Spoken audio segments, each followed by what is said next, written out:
Woo! Well, we are back. I'm Jerry Cooey. I'm Deborah Nelson. Thanks for joining us. I tell you, Deborah, our first show of the year there, we came out swinging, didn't we? Fun.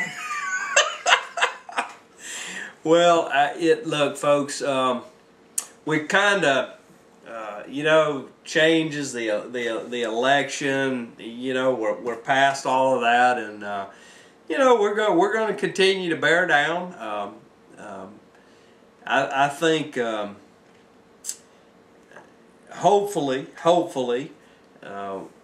we continue to open the envelope even further on open government, open records, and look, in one of the discussions with Barbara Peterson recently, the First Amendment Foundation,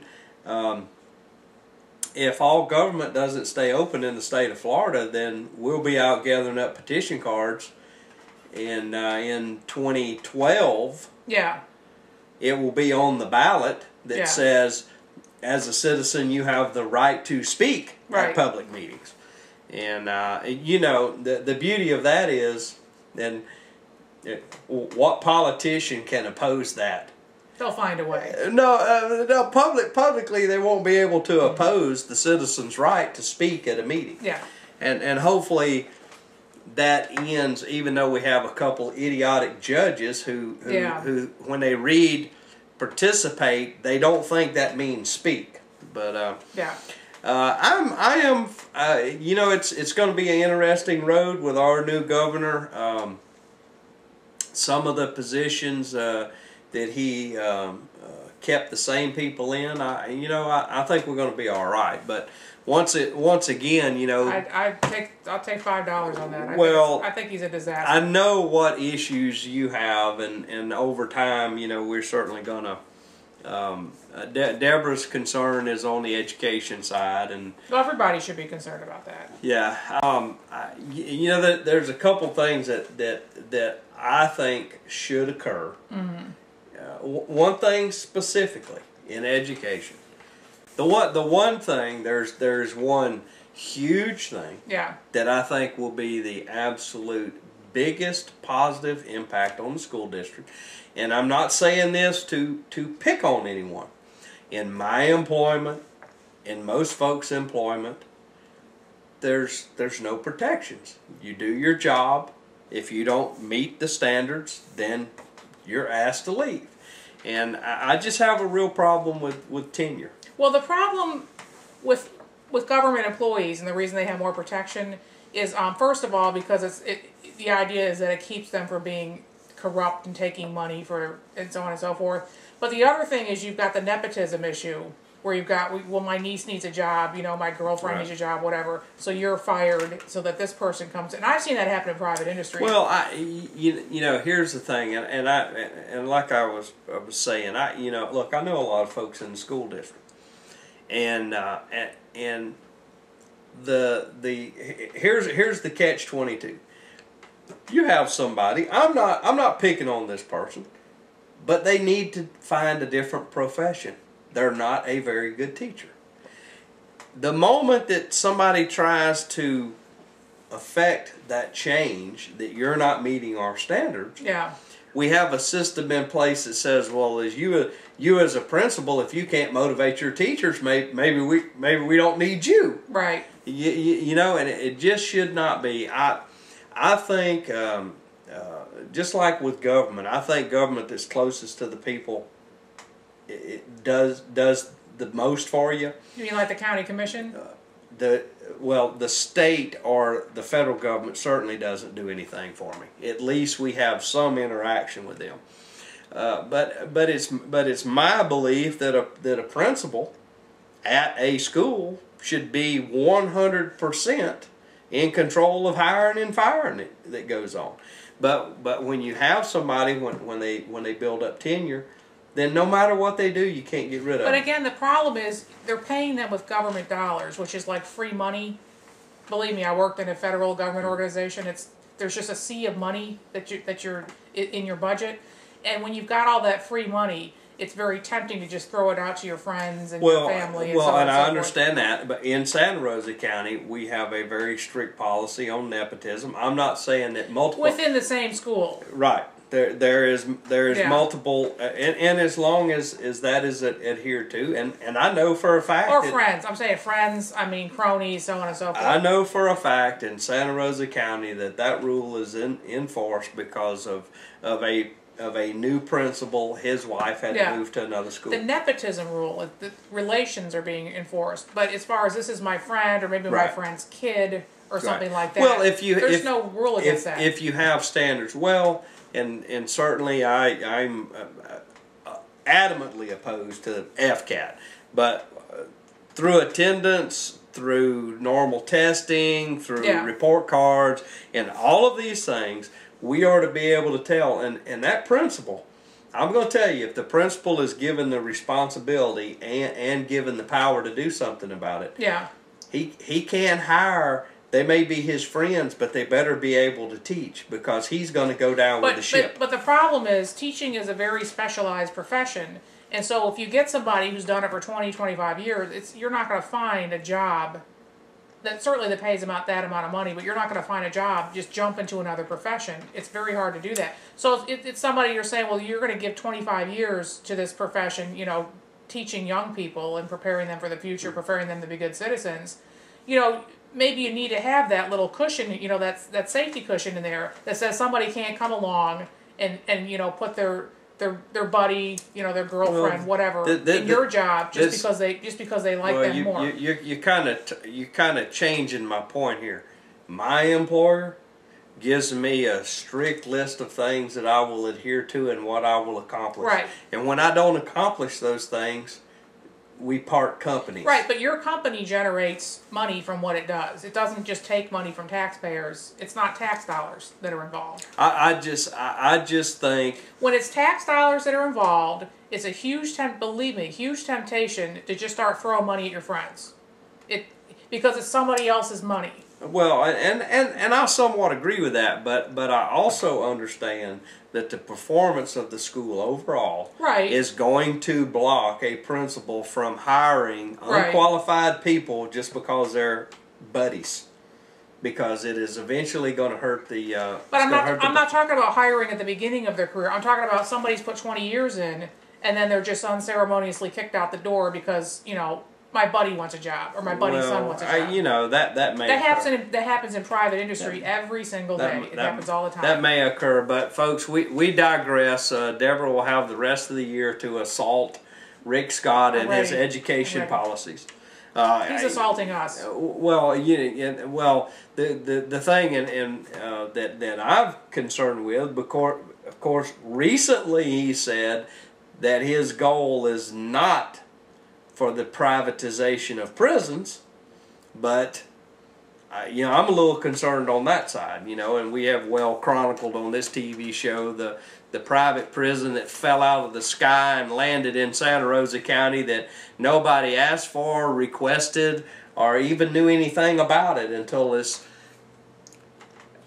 Can you envision this? Including at the Department of Corrections, apparently. Follow along with me. Ray Sanson is standing outside, and there was a voice that came from the heavens.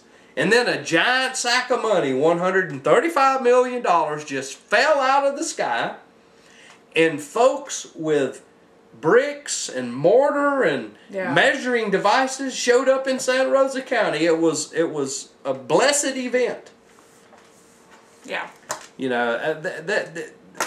There's a lot of things at the state level, and these fundings, I am very concerned on this prison issue.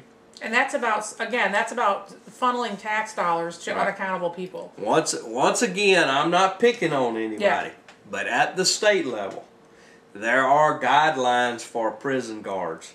They have to be a certain physical fitness. They have to be a certain education level. They have to go through required training. Their behavior is well documented and photographed and videotaped. And they guard dangerous people. Right. At a private prison, folks, it is a 12-foot fence around the outside, a building on the inside that you or I will never see the inside unless we get incarcerated there. And they do what they want to on the outside, on the inside. And the thing that scares me, yours truly stood up in a county commission meeting and asked, what happens if there's a prison break at the private prison? And the response was, we'll try to close the door and then we'll call the sheriff's department so they can pick them up. Which is our tax dollars, being spent again as backup. Again. So well, and we have no way of knowing how much money goes to operations of our tax dollars that they get and how much goes towards their salaries and benefits and car allowance and all that other stuff. And of course, the other thing we talked about is there's that other problem is a ethical problem. Treatment. Well, no, it's the issue of this is incentive now for crooked judges to send more people, which we have talked about on the show, to jail for minor crimes, and then they're getting a kickback from the private prison. Here's an interesting one, and I meant to share this with you already, but I'll share it with everyone. I was under the assumption, and you know what happens when you assume things, folks. I was under the assumption that it's a private prison, and the state of Florida is going to pay X amount per prisoner that they hold at this prison. Well, in a sense they are. Only one problem. That is a 2,000 bed prison. The state of Florida is guaranteeing that private prison $1,800 times $56 a day, no matter if there's 0 or 1,800 in there. Everything above 1,800, they will get a slight additional payment for. So there's, not only is it not an incentive, it's a disincentive. If they keep it below 1,800, they get paid the same. Yeah. You know, it absolutely, it astounded me that it wasn't going to be 1 for 1. Okay, if you have one prisoner, we're going to cut you a check for $56. Where's the savings? If you have 1,000, $56,000 a day. Where's the savings? And I'm a little concerned.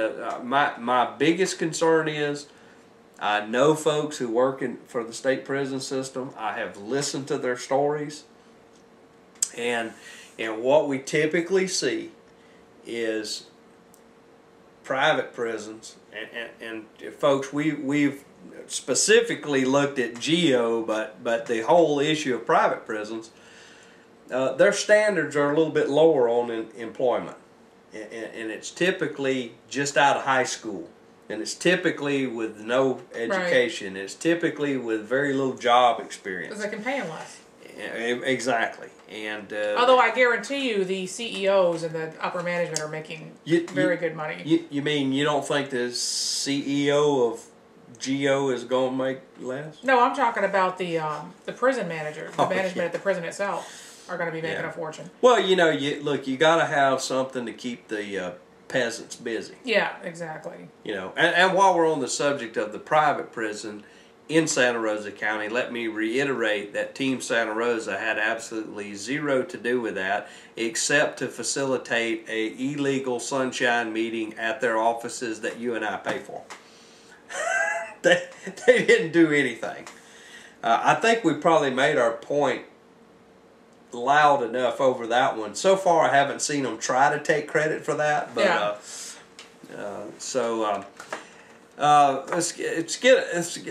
here's another issue, folks, near and dear to my heart. We'll call this the Al Gore segment. I guess it was almost a year and a half ago, wasn't it? It's about 2. About 2 years. Yeah. Fella showed up in Santa Rosa County with his pocket protector and his briefcase. Yeah. He was screaming the joys of carbon credits and all of this kind of stuff. Yeah.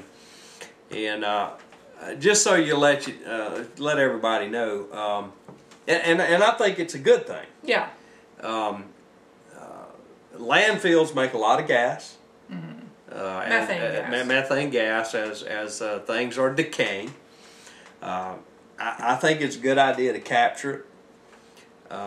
Mainly because if you had a situation where a landfill where it was naturally collecting in one place, you could get to explosive limits Yeah. in and around where there's people at, Right. and you wouldn't want that. And it's poisonous. And it's poisonous. And they've just signed a contract now where this company's going to come in and Right.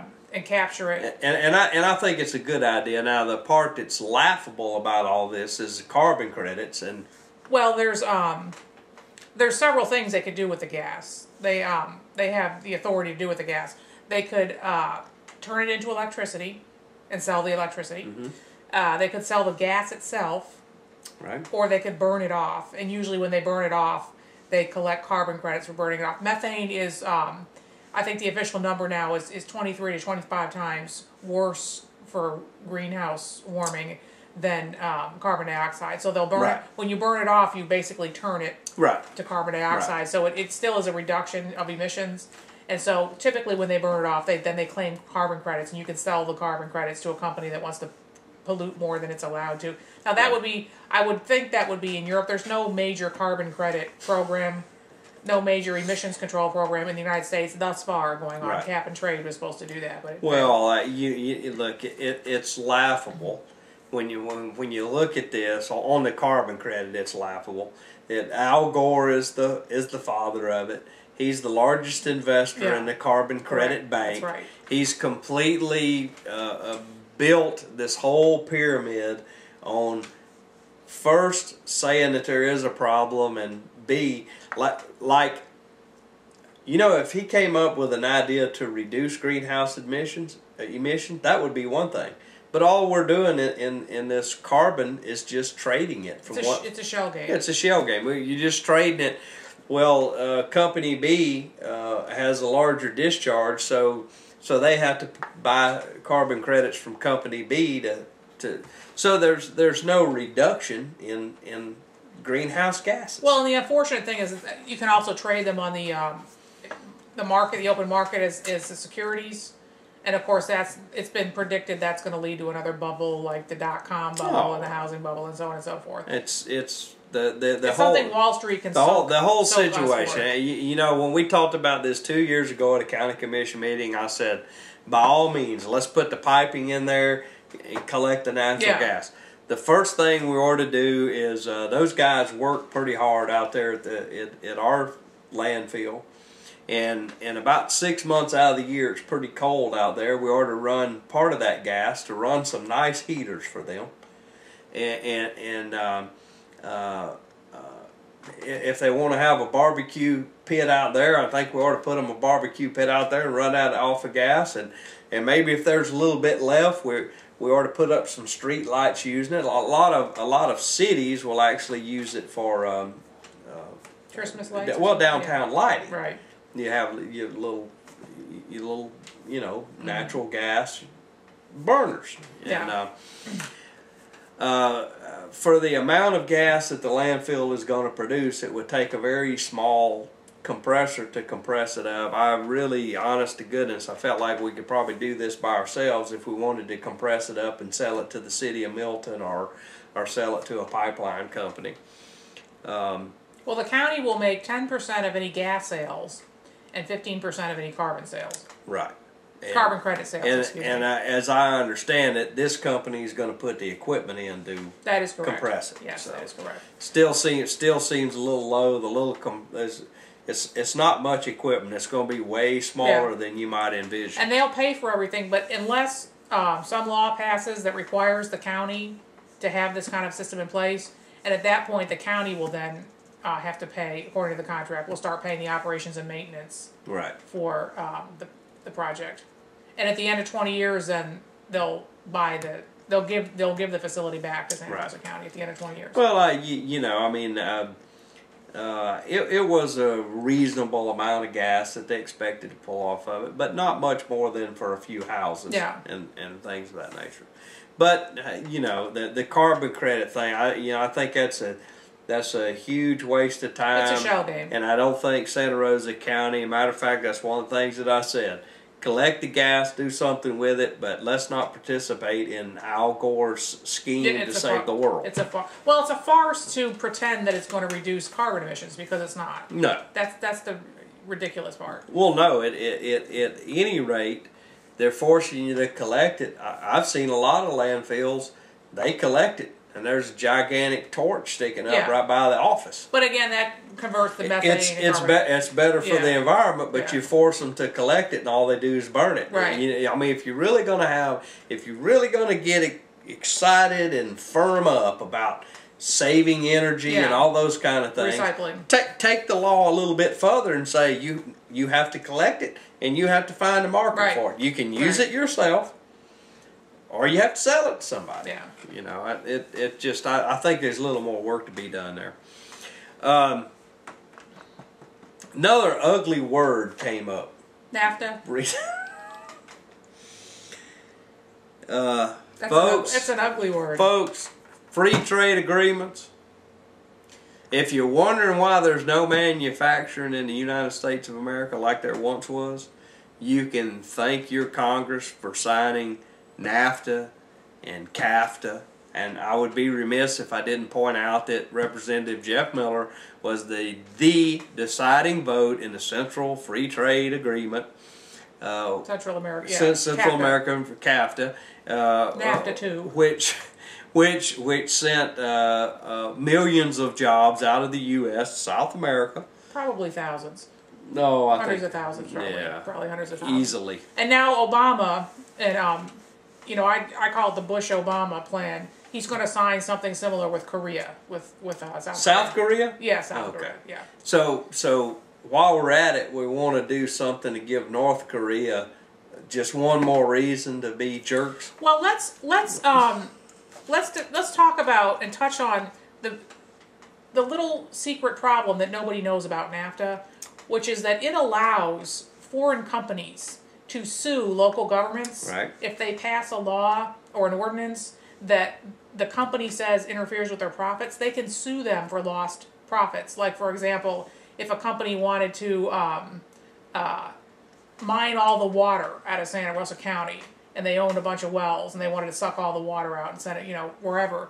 And Santa Rosa County said, well, no, you can only, take this much out of the aquifer because otherwise you destroy it. And they can sue us for the difference. They can sue Santa Rosa County for the lost dollars, the lost revenues that they claim they're going to have.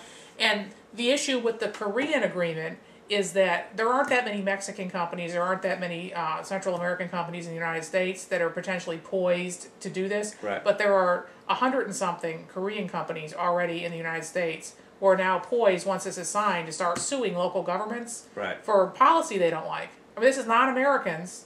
They don't, this is policies passed by we the people, local governments, and they're going to sue them. And this agreement encourages that, and it doesn't happen in an open court. The lawsuits happen in a secret tribunal. The NAFTA and the CAFTA ones happen in Canada, where you can't go and see what happened. You can't attend them. They're closed door sessions. Where they had trade disagreements. Yeah. I mean, it's just outrageous what these trade agreements have allowed to happen. Well, one of the things, and look, Representative Miller can take it any way he wants to. I agree with Joe Cantrell. Yeah. I believe he was a traitor for his vote on CAFTA. I believe that everybody that participated in NAFTA, everybody who participated in CAFTA, and now everyone who's messing with this Korean plan. What this says is a foreign company's dollar bottom line is trumps our sovereignty to determine our own government. Right. This is what they're signing away. Yeah. I mean, it's outrageous. Look. And remember, Obama had lied and said that he was going to rethink NAFTA. Yeah. And I mean, we knew it was a lie because his people. Well, they'd kill him if he tried to go back on some of these the free traders of the world. The free traders, they don't show up at county commission meetings, and you don't know who they are. Right. But they do control it. Well, we know Jeff Miller's one because he voted in favor of it. Well, look, free trade agreements. Here's my view of it. You make something good enough that other people want, they'll buy it from you. Exactly. Dear foreign country, you make something good enough at a reasonable price, including the cost of shipping to get it here, we'll buy it from you. I just do not. I am adamantly opposed to all these free trade agreements. We are giving away this country. Yeah. And well, we're importing things that were literally were manufactured by slave labor in some cases, and there's no penalty for that. We're supposed to be exceptionalist Americans, and we don't put up with that, and we promote human rights, and you don't allow that. In the big scheme of things, here's the thing that's interesting to me, and every group of people has done it. A group of educated people, they need stuff done, so they use the people nearby to build a product for them.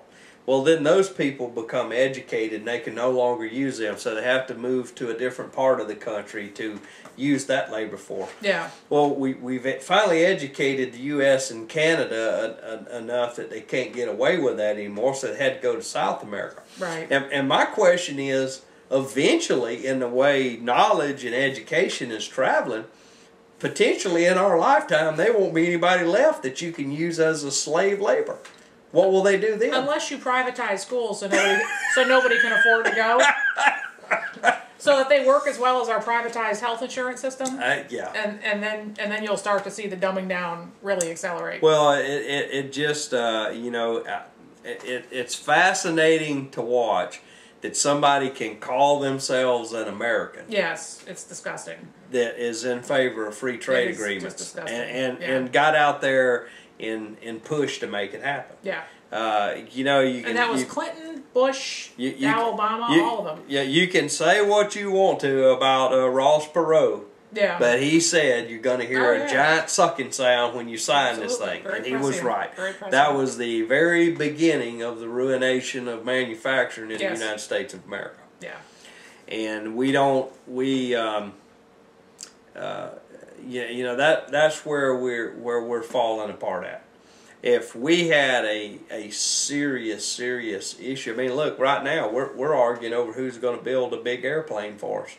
We may wind up with a foreign company, a foreign country, producing aircraft directly for the U.S. military. Yeah. So, how are we going to do that? But we beat that one to death enough, folks. We hope you've enjoyed the show. I'm Jerry Cooley. I'm Deborah Nelson. Thanks for watching. Good night.